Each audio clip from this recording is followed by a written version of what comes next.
nos hace un giro de 50.000 soles. O sea, ¿por qué nos tiene que girar Mantosac? Porque obviamente está administrando... Y ahora dicen claro, que no yo creo, nada. Giovanna, sí, yo creo que está... económicos también.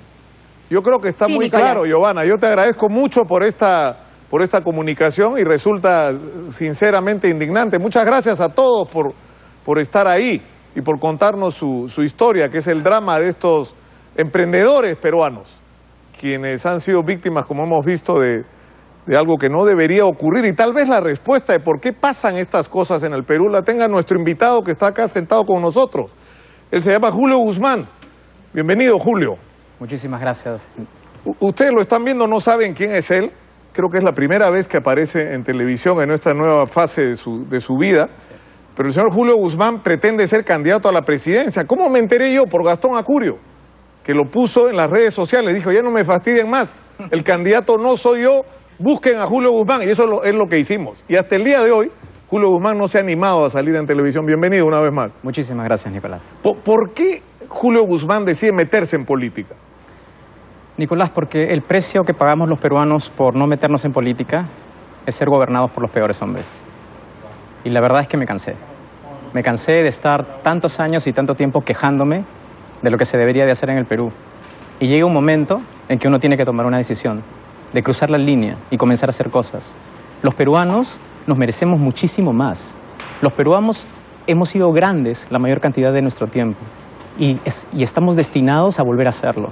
Lo que está pasando no es normal de los peruanos. Los peruanos somos gente chambeadora, somos gente decente, somos solidarios, solo queremos progresar. Y un grupo muy pequeño de gente quiere hacernos creer que todos somos como ellos, indecentes, deshonestos, corruptos. Y eso no es cierto, eso no es cierto. Nosotros venimos a desafiar la forma en la que se han venido haciendo las cosas en los últimos años en el Perú. La forma como se ha venido haciendo la política, la forma como nos han gobernado, ¿a eso te refieres? Sí, o sea, hay una cosa muy clara. Los peruanos hemos progresado y nadie puede negarlo. El problema es que el progreso en el Perú, Nicolás, es muy lento. Las cosas que nos deberían de tomar 3 años nos toman 6 años.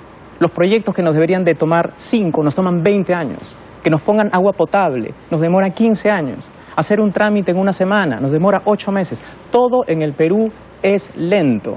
Y la razón, el responsable de todo esto, es el chorreo. El chorreo no funciona. El chorreo... ¿A qué te refieres cuando hablas de chorreo? ¿A esta idea de abrir el país a la inversión y que de ahí va a caer? ¿A eso te refieres? El chorreo es el cuento chino que nos dice que todos vamos a progresar si solo apoyamos a la gran inversión. Que el progreso comienza por arriba y que la gran inversión va a generar el empleo, va a aumentar los ingresos, va a reducir la pobreza. Pero ¿cuál es el precio que los peruanos hemos pagado por ese enfoque? El precio que hemos pagado es que el día de hoy todo sea complicado.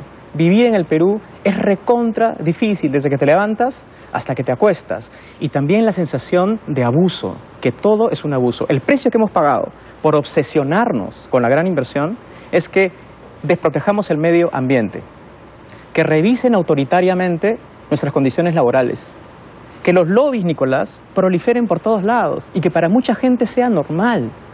Y finalmente que el diálogo se haya abandonado. En un país como el nuestro, con la geografía que tenemos, el diálogo es una herramienta fundamental para avanzar. Eso es lo que ha ocasionado el chorreo. Y además, que tenga un Estado que está congelado hace 30 años y no se reforma. Desde inicios de los 90 no hemos vuelto a cambiar el Estado en el Perú. Tenemos un Estado que está acostumbrado a administrar la escasez. Y el día de hoy necesitamos un Estado que administre el progreso, porque ya no vivimos en el terror, ya no vivimos en la miseria, ya no vivimos en la inestabilidad. Hoy día estamos pensando en grande y solo queremos progresar y nuestra mente ha cambiado. Somos gente triunfadora que ha comenzado a creer más en nosotros mismos, gente que ha chambeado toda su vida. Entonces necesitamos un Estado que nos acompañe, que sea un copiloto, que sea un facilitador, no un Estado que nos pone piedras en el zapato. Los peruanos sentimos que hemos progresado no gracias al Estado, sino a pesar del Estado. Te voy a interrumpir porque tengo la percepción de que has estado con muchas ganas de decir cosas hace rato. Muchísimo. Y tienes una habilidad increíble, pero yo conversé contigo esta semana que recién te pude conocer finalmente, porque tú tienes que dar fe que te he buscado durante meses. Sí. Tratamos de hacer una pequeña biografía tuya, un pequeño recuento de tu vida. Yo quisiera que lo veamos para que los televidentes se enteren de quién es Julio Guzmán. Muy bien, adelante. Adelante, por favor. El precio que estamos pagando los peruanos por no meternos en política es ser gobernados por los peores hombres. Ya no más, ya no más. Y yo te aseguro que después del reportaje, después de esta entrevista, muchísimos peruanos de buen corazón, que quieren hacer, que aman a su país, van a tratar de hacer algo. Y esto va a crecer y va a generar ilusión. ¿Hace cuánto tiempo no votabas con ilusión? ¿Cuánto tiempo? El hombre que habla con pasión y está decidido a cambiar la política de nuestro país es Julio Guzmán. Tiene 44 años y es el penúltimo de 2 hermanos. Sus padres, un cusqueño, y su madre, una cajamarquina. Mi mamá es una persona admirable, que tuvo que salir adelante con sus 12 hijos, sola.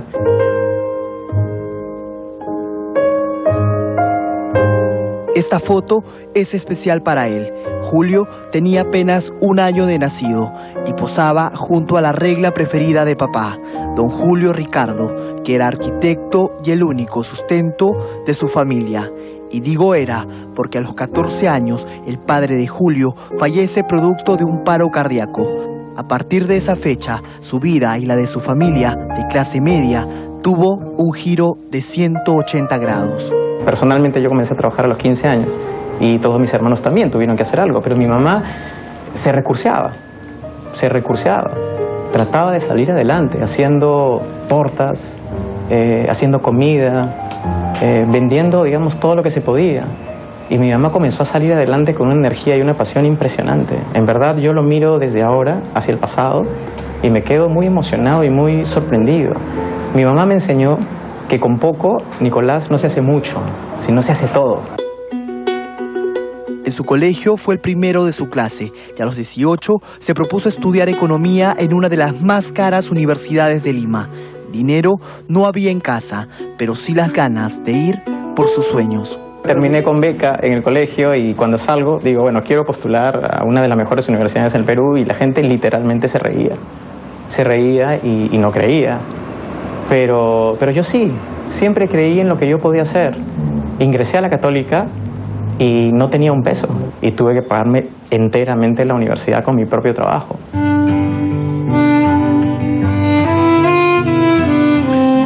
Pero Julio iba por más. Su siguiente reto sería estudiar su posgrado y maestría, pero ya no en el Perú, sino más bien en el extranjero. Postuló a 5 de las mejores universidades del mundo y terminó siendo aceptado en la Universidad de Georgetown de Washington. No tenía un centavo, ahorro todo lo que podía para comprarme el ticket y poder llegar. Y cuando llego, hago lo que siempre he tratado de hacer, hablar directamente. Y hablo con la directora del programa y le digo, mira, en mi inglés todavía poco desarrollado, voy a ser absolutamente sincero. Aquí está mi carta de aceptación, pero no tengo $1 en el bolsillo. Quiero saber qué opciones hay. Sus ganas de ser el mejor no paraban. En el 2002 lograría su máster en políticas públicas en la exigente Universidad de Maryland y después de ello logró alcanzar su sueño, trabajar en el Banco Interamericano de Desarrollo. Pasé de misio a funcionario, pero con una deuda increíble educativa, ¿no? Que tenía que pagar. Sí, el Banco Interamericano es un lugar que paga bien, y paga bien porque tiene pues a los profesionales mejores de América Latina para resolver estos temas, ¿no? Con una vida realizada en Estados Unidos, Julio pudo ayudar económicamente a su familia en Perú. Se casó hace 4 años con Michelle, una americana experta en salud pública. Tiene 3 pequeños hijos y en el 2011 tomó la decisión de volver a su patria con su familia. Dejó un importante cargo en el BIP para ser ministro de la Producción del Perú y luego asumir el cargo de secretario general de la presidencia del Consejo de Ministros. Aquí ganaba mucho menos de lo que le pagaban en Estados Unidos. ¿Por qué aceptó?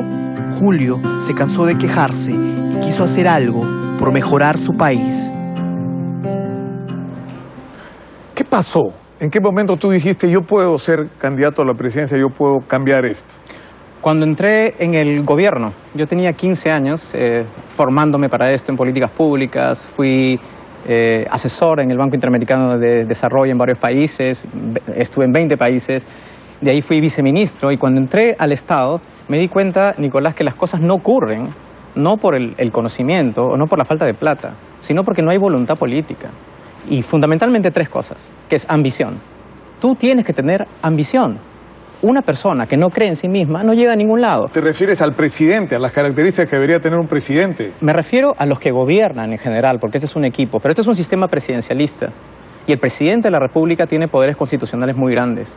La persona del presidente es fundamental en un país como el nuestro. Entonces, si uno no tiene claridad de hacia dónde va, si no tiene ambición, que es querer llegar allá, y finalmente no tiene coraje, porque en el camino te vas a tener que pisar muchos callos, no vas a poder sacar adelante un país.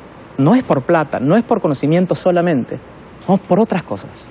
Pero tú dices que esto del chorreo, tu crítica al chorreo, es decir, que nosotros hemos puesto, o los gobiernos pasados han puesto demasiada atención en darle todas las facilidades a la gran inversión, como si eso mágicamente fuera a resolver los problemas, y esto no ha ocurrido así, está claro, lo que estamos viviendo es una prueba de ello, de que eso no es... ¿Pero qué estás diciendo? ¿Que hay que restringir la inversión? No, hay que estar loco para eso. La inversión tiene que continuar, pero nuestra obsesión no tiene que estar en la gran inversión, sino nuestra obsesión tienen que ser las personas. Tiene que ser el talento de las personas. Y concretamente te digo lo siguiente, el progreso para todos los peruanos no comienza desde arriba, sino comienza desde el medio.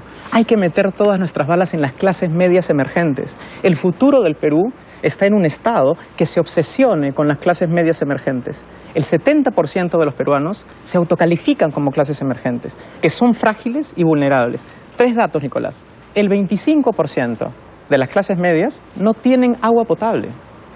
El 35% de las clases medias han reportado que si sus abuelos, su papá, se enferma con algo grave, pasa de la clase media a la pobreza. No podemos permitir eso. En lugar de solo defender el crecimiento, tenemos que más bien defender nuestras clases medias. Cuando tú inviertes en las clases medias, ocurren dos cosas maravillosas. Los pobres dejan de recibir servicios de pobres y comienzan a recibir servicios de clases medias. Y por arriba las empresas ganan más plata que en el chorreo, porque tienen clientes mucho más potentes, mucho más empoderados. Por ejemplo, los carros más veloces del mundo no son los que tienen el motor adelante, como los Toyota, o tampoco tienen el motor atrás, como los Escarabajo. Son los que tienen el motor en el medio, porque hace que el auto vaya a mayor velocidad. Los países que más velozmente progresan son los que tienen las clases medias más sólidas. El motor, Nicolás, tenemos que ponerlo en el medio. ¿Y eso es lo que va a cambiar las cosas según tú? Absolutamente. ¿Qué es lo que va a provocar eso de poner en el medio, como tú le dices? Lo que va a provocar, primero, es un cambio de enfoque del Estado, una reforma del Estado. Vamos a tener que hacer políticas públicas para las personas y no para la gran inversión. ¿Cuál es el Estado que tenemos el día de hoy? Tenemos un Estado que fue diseñado para administrar la escasez. Este Estado se diseñó a principios de los 90, en donde teníamos 60% de la población pobre, teníamos miseria, terror, inestabilidad. Ese Estado no ha cambiado y el día de hoy seguimos viviendo con el mismo Estado. Necesitamos pasar de un Estado que administra la escasez a un Estado que administra el progreso. ¿Qué significa eso concretamente? Políticas para la gente, política educativa, que felizmente ya comenzó en este gobierno este último año, política de salud, política de seguridad jurídica, un plan de inversiones potente, una simplificación masiva de trámites y no solo para unos pocos. ¿Y por qué la gente tendría que creer en ti, Julio? La gente está cansada de que los políticos aparezcan, digan cosas y luego cuando estén en el poder ya no las cumplan. En primer lugar, lo que yo hago siempre es respetar lo que la gente piensa porque la gente no es tonta. Y yo respeto mucho la desconfianza que existe el día de hoy por todo lo que ha pasado en el país.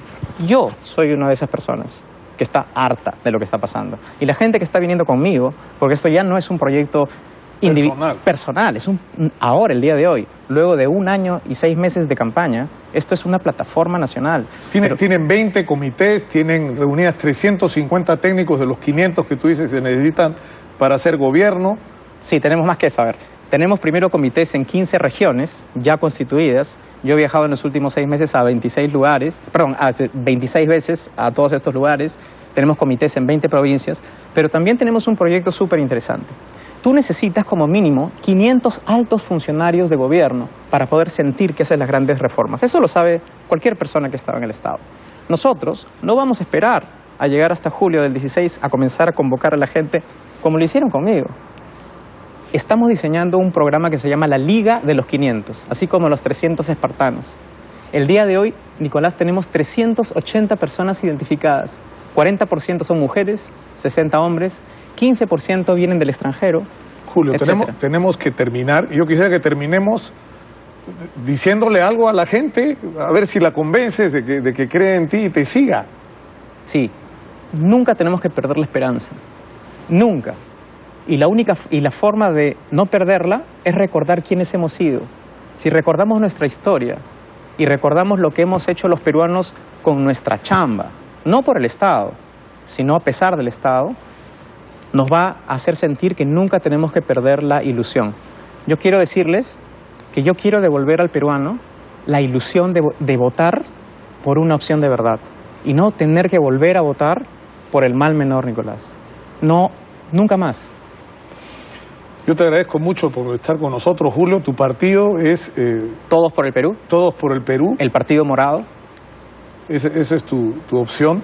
Y bueno, vamos a ver qué pasa. Vamos a ver qué pasa. Lo que sí estoy seguro es que a partir del día de hoy las cosas van a empezar a cambiar un poco en la política, ¿sí? Sí, Nicolás, solo quiero invitar a todos a que visiten nuestra página de Facebook. Es Julio Guzmán 2016. El Twitter también, Julio Guzmán Perú, que ya ahorita ha recibido muchísimas entradas en las últimas horas que recién se ha abierto. Muchas gracias a Julio Guzmán. Desde esta noche, candidato a la presidencia de la República. Esto se va a poner sabroso. Muchas gracias, Julio. Gracias. Muy gentil por haber inaugurado tu campaña con nosotros. Regresamos tras la pausa con una historia tremenda.